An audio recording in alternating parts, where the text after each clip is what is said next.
Bem-vindo ao meu espaço virtual, ao que eu chamo de fragmentos de uma alma inquieta. Eu me considero realmente uma pessoa inquieta, meio perfeccionista. Quem quer trabalhar em qualquer atividade tem que ser meio perfeccionista. Às vezes a gente fica chato. Eu às vezes me chateio comigo mesmo, porque eu quero fazer a coisa da melhor forma possível. Eu já contei para vocês uma vez que ir para um programa de rádio, para esse velho eh, radialista, é como quem vai para uma lua de mel. É um encontro muito especial para mim. Então eu procuro, sabe, buscar a melhor palavra. Isso às vezes não é legal para mim, sabia? Porque às vezes nessa história da gente ter esse perfeccionismo, nessa história da gente querer fazer sempre o melhor e sem erros, a gente corre o risco de esquecer que nós somos falíveis. Gente, esse é um lado também da história que é meio complicado. Bem, mas eu estou ainda buscando histórias de infância para que vocês entendam o Robson de hoje, onde é que ele já estava se formando e o que já havia, digamos assim, guardado lá naqueles primórdios da minha vida, que já indicavam que seria uma pessoa da área de comunicação. Eu estou fazendo assim um esforço para voltar no tempo. Nós tínhamos duas casas, a casa onde eu nasci e uma casa do lado que o nosso pai alugava. Depois de um tempo, essa casa não tinha mais ninguém. Então o papai refez a casa e ficou assim um grande salão. A casa, um grande salão. Eu entrava por lá e ficava olhando aquilo. Havia algumas reuniões que aconteciam lá, porque nosso pai, pai e mãe, eles sempre foram ligados a clube de mãe ou associação de moradores. Meu pai foi um dos fundadores da Associação dos Moradores da Rua Formosa, lá no Monte Castelo. Essa rua que eu falo de vez em quando, lá tem uns amigos queridos que estão lá. O MacGyver virou um ouvinte de todos os dias, foi meu amigo de infância. Então eu ficava atrás do sítio da Carioca, onde hoje funciona o Sara. Bem, então ficavam os bancos onde fazia a reunião. Um dia me deu uma ideia. Eu. Parece uma coisa maluca, mas eu fiz isso. Eu peguei um lençol de mamãe, estendi ele assim, estiquei ele de um lado ao outro do que seria mais ou menos a sala, tá certo? E aí eu recortei umas figuras de cavalo, de gente, como se estivesse fazendo um diálogo, um monte de figuras. Eu recortei, levou tempos e tempos recortando, depois eu colava ali. Eu descobri que quando eu, por exemplo, ia por trás daquelas coisas ali e botava a lamparina, porque nós tínhamos lamparina, não havia luz elétrica lá em casa. E quando eu pegava a lamparina, eu fazia movimentos para cima, para baixo, para os lados, aquelas figuras pareciam se mexer. E, e eu dava vozes àquelas figuras. Eu tive uma espécie de cinema. Você acredita que eu fiz algumas sessões ainda desse cinema, e dessas sessões me lembro de receber pequenas moedas, que agora eu não me lembro mais que moedas eram aquelas que as pessoas pagavam para assistir o meu cinema. Pois é, parece uma loucura, mas eu fiz isso naquela época. Aquilo, nós estávamos ali pelos anos de 62 e 63. Então era muito comum. Ainda naquele período de infância, eu estudava no colégio Grupo Escolar Estado do Piauí. Ali, gente, aconteceu um fato que até hoje eu não sei de onde veio aquela inspiração para fazer. Até hoje eu não sei se eu escrevi ou se eu li em algum lugar, mas o certo é que até hoje um- uma, uma, uma poesia ainda está aqui na minha mente, como se eu tivesse escrito outro dia. E quando eu fiz essa apresentação dela, eu repito, eu não sei, eu já fiz uma pesquisa na internet, colocando o texto todinho para ver se aparece um autor, e não aparece ninguém.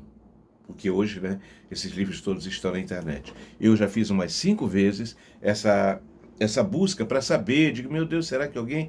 Ou então, se aquilo for uma coisa escrita por mim. Havia uma coisa que as escolas deixaram, e isso, gente, foi muito importante para o futuro profissional de comunicação. Eu me lembro que toda segunda-feira, quando nós chegávamos na sala de aula, uma das minhas professoras, Elielza, uma negra, de voz poderosa, linda negra. Outro dia me encontrei com ela depois de muito tempo. Ela olhou para mim, nós ali fitamos o olhar um no outro, e ele, menino, eu te conheço. Ela, menino, eu te conheço.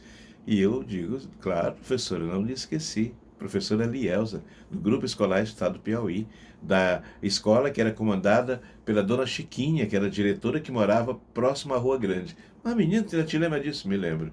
Pois bem, naquela época, quando nós chegávamos numa segunda-feira, a gente tinha que escrever, gente, uma redação sobre o fim de semana. Gente, como isso faz falta hoje para as pessoas, para essa geração que veio depois da minha. Então eu sempre tive facilidade de escrever. Eu tenho preguiça, mas eu sei escrever porque aprendi naquela época. Então, era Dia das Mães, a gente tinha que fazer uma coisa sobre o Dia das Mães. E sobre a independência do Brasil. E eu, gente, resolvi então apresentar essa poesia que eu ainda sei completamente. Dizia o seguinte: o Brasil, como se sabe, descoberto por Cabral, a princípio por direito pertenceu a Portugal, mas cresceu e tornou-se forte, quis ter a liberdade, para assim dar ao seu povo completa felicidade. Dia 7 de setembro é a data cheia de glória em que Dom Pedro I engrandeceu nossa história. Das margens do Ipiranga ecoou de sua norte seu brado libertador: independência ou morte.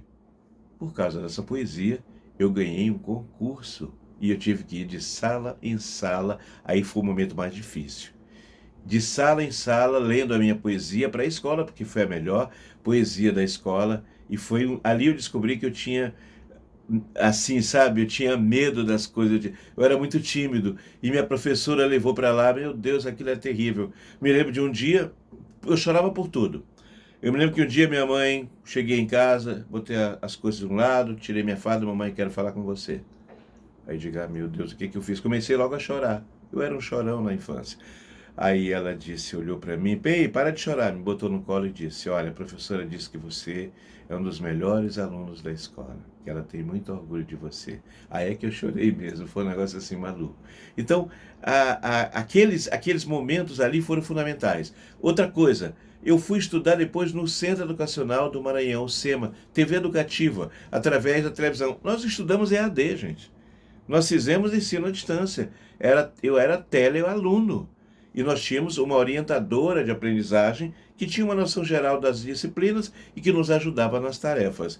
E ali eu era o relator de equipe. Quem estudou no SEMA sabe que o relator, ele tinha que ir para frente para contar aquilo que ficou definido. Às vezes era uma aula de história, ficava uma questão para a gente discutir em sala, nos nossos grupos, né? Cada mesa era um grupo, e depois a gente ia ter que ir para frente para apresentar. E eu fui o relator. E aquilo foi adestrando mais ainda aqui no meu processo.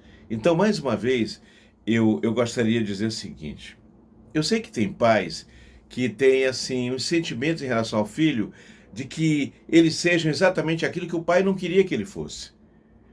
O pai médico quer que o filho seja médico. Bem, na minha história, a minha mãe, por exemplo, queria que eu fosse médico. Ela queria que eu fosse médico. Mas assim, ela não me viu trabalhando em rádio, não me viu.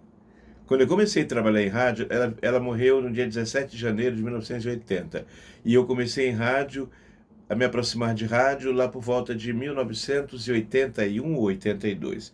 Acho que 82. 1982 é que eu comecei a me aproximar de rádio, né?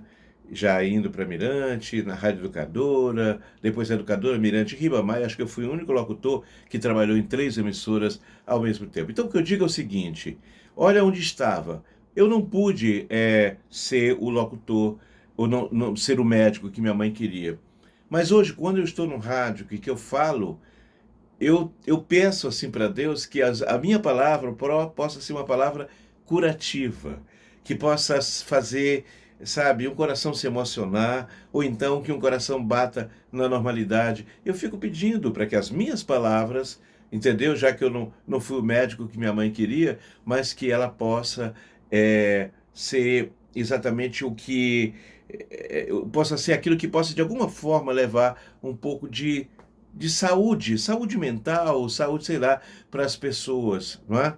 E então, eu quero dizer também, só para finalizar essa história que já está muito longa, é que nós precisamos, eu estou falando o que vai influenciar esse profissional no futuro, entendeu? Por exemplo, desde os 15 anos eu era assinante da revista Psicologia, não me perguntem por quê. Porque aos 13 eu comecei a ler Freud. Eu li a Teoria dos Sonhos de Freud aos 13 anos de idade e li em espanhol. E a velhinha, as velhinhas simpáticas, velhinhas da nossa biblioteca Benedito Leite, elas se interessaram por mim porque, poxa, elas viram que todo dia eu estava pesquisando na biblioteca. E eu fui lá e Teoria dos Sonhos de Freud. Ela, menino, você quer ler isso mesmo? Tá bom, eu vou lhe ajudar, vou trazer para cá. O que você não conseguir entender, eu vou procurar aqui um dicionário espanhol-português e a gente vai lhe ensinando. Então, eu fui juntando tudo isso. E isso aqui, eu acho que é super importante que todos os profissionais, principalmente, eu estou falando agora talvez para futuros profissionais de rádio, é, leiam tudo, sabe? Se tiver que fazer, eu fiz, assim, ó, uma faculdade eu consegui concluir, que foi a faculdade de farmácia. Depois eu fui para a rádio, faltaram 6 disciplinas, mas eu não tive mais tempo. Depois eu iniciei faculdade de SEST, de terapia ocupacional. Eu não tive mais tempo, eram 7 horas de faculdade. Passei no vestibular também de psicologia. Ainda não desisti desse projeto da psicologia. Entendeu? Então, nós precisamos, na comunicação, ter uma visão de mundo, ler um pouco de tudo. Eu leio tudo. Porque se eu vou falar para pessoas, tem pessoas que gostam de samba, outros gostam de rock, outros gostam de bolero, tem pessoas que gostam de política, tem pessoas que odeiam política. Então, de alguma forma, eu tenho que ler um pouco de tudo para que as pessoas que me ouvem no dia a dia, que elas possam ser contempladas com a minha comunicação. A gente para por aqui hoje. Até o nosso próximo encontro.